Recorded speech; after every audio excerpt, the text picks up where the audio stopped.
په یو بل سوال کې دوی وایي چې او ملایکې نر دي او که ښځې؟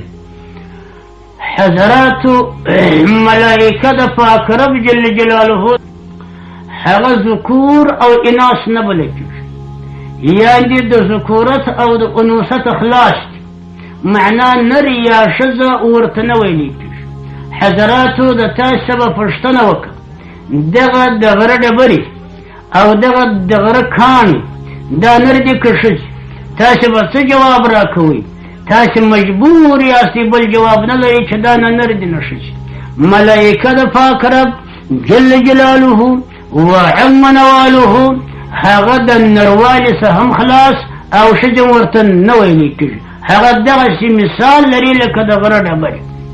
او دی الله جل جلاله په خپل قدرت کامله جوړ کړي، پیدا کړي، په دې کې نکاح نشته، زیږېدل پیدا کېدل په دې کې نشته، یعنی توالد او تناسل نه لري.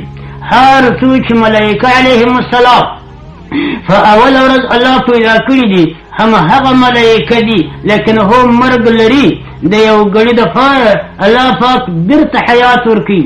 په جنتو کې ملایکه مقرر دي او په دوزخو کې مقرر دي.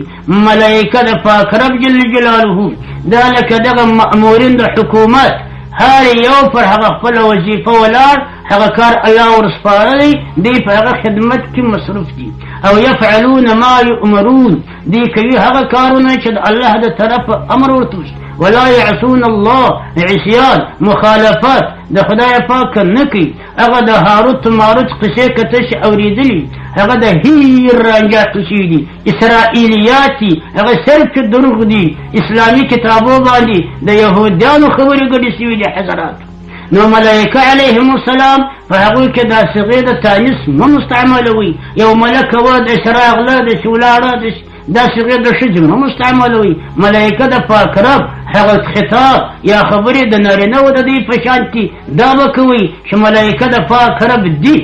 ملک راغلی وو یا ملک ولاړی، دغه ملایکه د پاک رب دې سره خو تعبیر ته موږ ضرور یو، مجبور یو، خامخا به تعبیر کوو.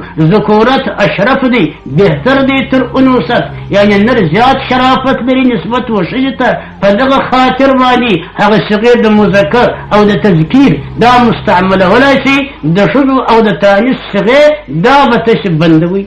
او والسلام.